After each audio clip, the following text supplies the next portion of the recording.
बिस्मिल्लाहिर्रहमानिर्रहीम। आज हम स्टडी करते हैं जो हमारा कल का टॉपिक था डिस्काउंटेड कैश फ्लो मेथड। उसके अंदर हमने कल देखा था नेट प्रेजेंट वैल्यू मेथड। आज हम देखते हैं आईआरआर। आईआरआर क्या होता है? आईआरआर एक्चुअली है, इसका मतलब है इंटरनल रेट ऑफ रिटर्न।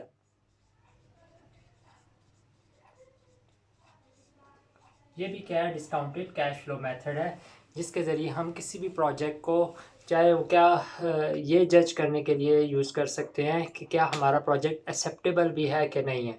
अब इसके लिए जज करने का क्राइटेरिया क्या है, और सबसे पहले ये होता क्या है इंटरनल रेट ऑफ रिटर्न, और इसको हम इन्वेस्टमेंट्स के लिए कैसे यूज़ करते हैं, ये आज हम देखेंगे। सबसे पहले इंटरनल रेट ऑफ रिटर्न होता क्या है? इंटरनल रेट ऑफ रिटर्न वो वाला रेट ऑफ रिटर्न होता है जिसके ऊपर आपके प्रोजेक्ट का नेट प्रेजेंट वैल्यू जो है वो ज़ीरो होती है। अब अगर आपको एक प्रोजेक्ट दिया हुआ है जिसके अंदर आपको बताया हुआ है कि इसका डिस्काउंट रेट 10% है, और आपका जो आईआरआर है वो तकरीबन 12% या 13% आ रहा है, तो इसका मतलब है 10% के बाद 12% या 13% पे आपका प्रोजेक्ट क्या आ रही है, आपके प्रोजेक्ट का नेट प्रेजेंट वैल्यू ज़ीरो आ रहा है।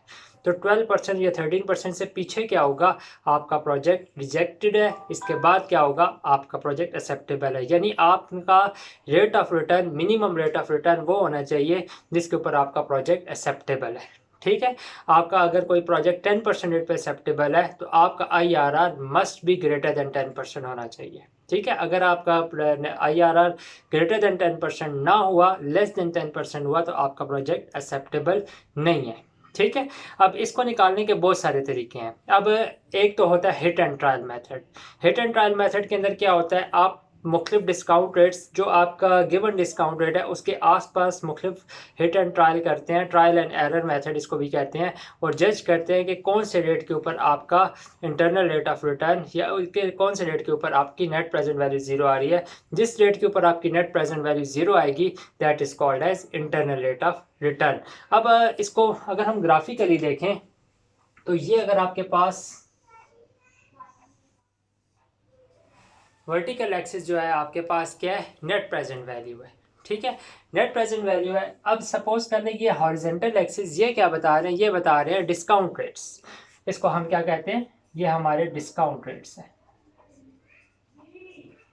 और ये क्या है? हमारी वर्टिकल एक्सिस के ऊपर नेट प्रेजेंट वैल्यू है। अच्छा, अब एक ऐसा रेट भी तो आएगा जिसके ऊपर नेट प्रेजेंट वैल्यू क्या होगी? वो ज़ीरो होगी। अब मैं उनको रेट ऑफ रिटर्न बताता हूँ। सपोज कर लीजिए हमारे पास क्या है, इस तरीके से डिस्काउंट लाइन है। ये वो वाला रेट है जो आपको क्या कहते हैं? गिवन है, यानी ये आपका रिक्वायर्ड रेट ऑफ रिटर्न है। ठीक है, ये वो वाला रेट ऑफ रिटर्न है जिसके ऊपर आपकी नेट प्रेजेंट वैल्यू ज़ीरो है। ये कौन सा रेट होगा? Then this is called as IRR. अब इसके हिसाब से देखें, इस लाइन के हिसाब से देखें तो ये वो वाला रेट है जिसके ऊपर आपकी नेट प्रेजेंट वैल्यू ज़ीरो है। इससे पीछे देखें, इससे पीछे जिस मर्जी रेट के ऊपर आपके निकालेंगे आपकी नेट प्रेजेंट वैल्यू पॉजिटिव आ रही है। लेकिन इसके बाद देखें, आईआरआर से जितना ज़्यादा रेट होता जाएगा, इसका मतलब है आपकी नेट प्रेजेंट वैल्यू अब क्या हो रही है? वो ज़ीरो होती जा रही है। तो आपका प्रोजेक्ट एक्सेप्टेबल नहीं है। तो क्राइटेरिया हम यहाँ से क्या बनाते हैं? वो वाला रेट ऑफ रिटर्न जिसका वो जो आपको गिवन है, यानी minimum required rate of return से अगर आईआरआर ज़्यादा है तो आपका प्रोजेक्ट एक्सेप्टेबल है। यानी गिवन रेट से आपका आईआरआर गिवन रेट कम होना चाहिए। IRR must be greater than the minimum required rate of return. अगर ये होगा तो आपका प्रोजेक्ट एक्सेप्टेबल है, अगर ये नहीं होगा तो आपका प्रोजेक्ट एक्सेप्टेबल नहीं है। अच्छा, इसके लिए हम एक फार्मूला भी डिराइव कर सकते हैं, that is called as interpolation formula. Interpolation formula के अंदर हमें एक रेट चाहिए होता है जिसके ऊपर आपकी नेट प्रेजेंट वैल्यू पॉजिटिव आ रही है, और एक वो रेट भी चाहिए होता है जिसके ऊपर आपकी नेट प्रेजेंट वैल्यू नेगेटिव आ रही है। अब इसका फार्मूला क्या है आईआरआर का? आईआरआर का फार्मूला होता है is equal to A%। A% कौन सा रेट है? वो वाला रेट जिसके ऊपर आपकी नेट प्रेजेंट वैल्यू पॉजिटिव आ रही है, plus net present value at A rate. यानी जिस रेट के ऊपर आपकी नेट प्रेजेंट वैल्यू पॉजिटिव आ रही है तो वो उसकी नेट प्रेजेंट वैल्यू है क्या? Divided by net present value at A rate minus net present value at B rate. B कौन सा रेट है? वो वाला रेट जिसके ऊपर आपकी नेट प्रेजेंट वैल्यू 0 आ रही है, multiply by B minus A%। B कौन सा रेट है? जिसके ऊपर नेट प्रेजेंट वैल्यू नेगेटिव आ रही है। अब ये दोबारा देखें, इंटरनल रेट ऑफ रिटर्न क्या होता है? A%, यानी वो रेट जिसके ऊपर नेट प्रेजेंट वैल्यू पॉजिटिव आ रही है, plus net present value at A rate divided by net present value at A rate minus net present value at B rate multiply by B minus A%। B वो वाला rate है जिसके ऊपर आपके project की नेट प्रेजेंट वैल्यू जो होती है वो नेगेटिव आ रही है। अब इस फार्मूले को अप्लाई करने के लिए हम एक एग्जांपल लेते हैं। सपोज कर लें हमारे पास एक प्रोजेक्ट है जिसके लिए minimum required rate of return जो है वो कितने 12% है। ये रिक्वायर्ड रेट ऑफ रिटर्न है, यानी minimum required rate of return project का कितना है? 12% है। इसके अंदर जो कैश आ रहा है,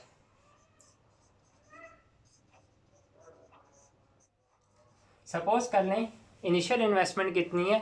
80,000 है। तो इसका कैश इनफ्लो कितना होगा? कैश आउटफ्लो हो गया 80,000। अब ये प्रोजेक्ट 4 साल के लिए, सपोज कर लें पहले साल, दूसरे साल, तीसरे साल और चौथे साल। पहले साल ये जो हमें कैश फ्लो दे रहा है, सपोज कर लें वो है 20,000। दूसरे साल जो हमें कैश फ्लो दे रहा है वो है 36,000। थर्ड ईयर में कैश फ्लो दे रहा है 30,000 और फाइनल ईयर के अंदर हमें कैश फ्लो दे रहा है 17,000। अब हमें कैसे पता चलेगा कि हमारा रेट जो है वो जो नेट प्रेजेंट वैल्यू है वो किस रेट के ऊपर पॉजिटिव है या किस रेट के ऊपर नेगेटिव है? तो हम सबसे पहले क्या करते हैं, उस रेट के ऊपर जो आपको गिवन है यानी 12%, इस रेट के ऊपर भी नेट प्रेजेंट वैल्यू निकालते हैं। इसके बाद जज करते हैं कि हमें कौन सा रेट अप पे जाना चाहिए या डाउन पे जाना चाहिए। तो हम नेट प्रेजेंट वैल्यू निकालते हैं at R is equal to 12%। अब देखें 80,000 है, 80,000 पे कैश आउटफ्लो है, ईयर 0 पे 80,000 ही रहा। 20,000, अब 20,000 पे कैश इनफ्लो निकालें तो वो क्या आएगा? 20,000 डिवाइडेड बाय, ठहरे मैं ये करता हूँ,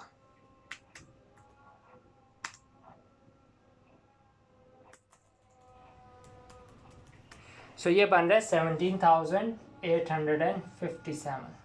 सिमिलरली 36,000 है, 36,000 पे आप इसका डिस्काउंटेड वैल्यू निकालें तो ये बनती है 28,699। 30,000 डिवाइडेड बाय 1.12 का क्यूब, सो ये बनी है 21,353। सो हमने 30,000, सिमिलरली फाइनल वैल्यू 17,000, इसकी भी हम क्या करते हैं नेट प्रेजेंट वैल्यू निकालते हैं तो ये बन जाएगी 10,804। ये हमने क्या कर दिया, हर कैश फ्लो को हमने डिस्काउंट कर दिया टू द बिगिनिंग वैल्यू। इन सब को सम करते हैं और चेक करते हैं हमारी नेट प्रेजेंट वैल्यू क्या आती है। सम किया, माइनस 80,000 प्लस 17,857, 28,699, 21,353, 10,804। सो ये देखें हमारे पास नेट प्रेजेंट वैल्यू आ गई नेगेटिव। सो 12% रेट के ऊपर हमारी नेट प्रेजेंट वैल्यू क्या आ रही है? नेगेटिव आ रही है। इसका मतलब है हमें जो दूसरा रेट चूज करना है वो क्या होगा? इससे कम होगा। हमें पता है क्योंकि डिस्काउंट रेट जो आपको गिवन होता है उससे जो वैल्यू, अगर हम रेट को बढ़ाएंगे तो हमारी नेट प्रेजेंट वैल्यू गिर जाएगी, अगर रेट को हम कम करेंगे तो हमारी नेट प्रेजेंट वैल्यू बढ़ जाएगी। इसका मतलब है अब हमें नेट रेट हमें उस पे निकालना है जिसके ऊपर हमारी नेट प्रेजेंट वैल्यू पॉजिटिव है। तो हम चूज करते हैं 12% है, इससे एक या दो रेट्स नीचे चले जाते हैं। सपोज कर लेते हैं हम 10% पे निकालते हैं। 10% पे क्या होगा? ये तो कैश आउटफ्लो ही है, माइनस 80,000। 20,000 एट 10% रेट पे क्या बनेगा? 20,000 डिवाइडेड बाई 1.1, ये बन रहा है 18,182। सिमिलरली अगली कैश फ्लो है 36,000, इसका हम कैश इन फ्लो निकालते हैं एट सेकेंड, ये बन रहा है 29,752। सिमिलरली 30,000 है थर्ड ईयर के लिए, इसकी भी हम क्या कहते हैं कैश इन फ्लो की वैल्यू निकालते हैं और डिस्काउंट करते हैं, इसकी वैल्यू आ जाएगी 21,000। 30,000 डिवाइडेड बाई 1.1 की पावर 3, ये बना 22,530। 39 और फाइनली 17,000 इसको भी डिस्काउंट करें तो ये बन रहा है 11,611।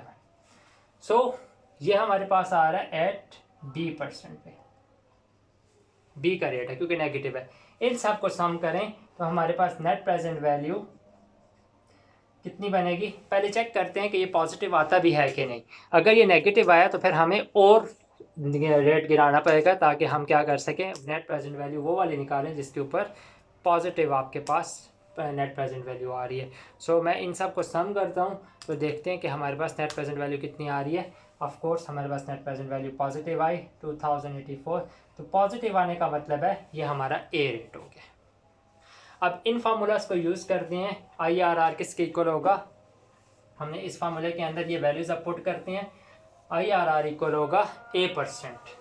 सबसे पहले A% वो वाला रेट जिसके ऊपर नेट प्रेजेंट वैल्यू पॉजिटिव थी यानी 10%, plus net present value at A rate वो कितनी है 2084 है। सो ये आ गया 2084। इसको डिवाइड करते हैं net present value at A rate यानी 2084 minus net present value at B rate यानी जिसके ऊपर नेगेटिव वैल्यू आ रही है यानी -1287 मल्टीप्लाई बाय रेट बी यानी 12% माइनस रेट ए यानी 10%। अब इसको सिंप्लीफाई करते हैं, देखते हैं क्या आता है। 10% प्लस ये इसको 2084, ये आ जाएगा 2084 माइनस माइनस प्लस हो गया 1287 और मल्टीप्लाई बाय 2%। सो इसको सिंप्लीफाई करते हैं, देखते हैं 2084 divided by 2084 plus 1287 multiply by 2%, तो ये बन गया 10% प्लस 1.24%। इनको ऐड करेंगे तो देखें हमारे पास 11.24%। ये वो वाला रेट है जिसके ऊपर हमारा नेट प्रेजेंट वैल्यू जो है वो इक्वल टू 0 होगी। इसका मतलब है जो हमारा गिवन प्रोजेक्ट था, अगर रेट ऑफ डिस्काउंट 12% है तो हमारा रेट ऑफ रिटर्न IRR ये तो गिवन डिस्काउंट रेट से क्या आ रहा है, कम आ रहा है, तो हमारा प्रोजेक्ट एक्सेप्टेबल नहीं है based on the criteria of IRR। और नेट प्रेजेंट वैल्यू का क्राइटेरिया के हिसाब से भी देखें, अगर net present value of the project negative आ रही हो तो हमारा प्रोजेक्ट एक्सेप्टेबल नहीं होता। सो ये आज का कॉन्सेप्ट था जिसको आज हमने स्टडी किया कि अगर हमारे पास इंटरनल रेट ऑफ रिटर्न निकालना हो तो हम इंटरपोलेशन फार्मूला को कैसे यूज़ करेंगे। ये second discounted cash flow method था जो हमारे कोर्स का पार्ट था जिसको आज हमने स्टडी किया।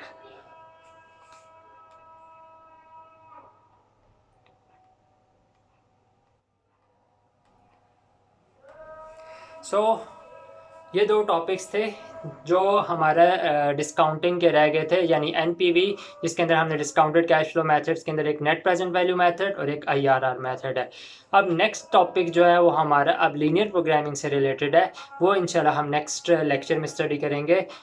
टिल देन आपने अब क्या करना है, जितनी भी प्रॉब्लम्स हैं जिसके अंदर आपने IRR निकालना है या नेट प्रेजेंट वैल्यू निकालनी है, वो दोनों आपने दोनों डिस्काउंटेड कैश फ्लो मेथड्स की एग्जांपल्स की प्रैक्टिस करनी है। और जो प्रॉब्लम हो उसको आपने मुझे टेक्स्ट करना है या आपने मुझे ग्रुप के अंदर मैसेज करना है या मेरी YouTube चैनल के ऊपर मैं वीडियो अपलोड करूँगा तो उस चैनल के अंदर आपने कमेंट्स के अंदर क्वेश्चन कर लेना है। अगर आप इससे सेटिस्फाई नहीं है तो आप मुझे मैसेज या ईमेल भी कर सकते हैं, मैं आपको इसको और डिटेल के अंदर भी समझा सकता हूँ। For the timing thank you. और मेरी एक रिक्वेस्ट है कि मेरे चैनल को ज़रूर सब्सक्राइब करें और बेल आइकन को क्लिक करें ताकि आपको लेटेस्ट वीडियोज़ के नोटिफिकेशन मिल जाए। अल्लाह हाफ़िज़।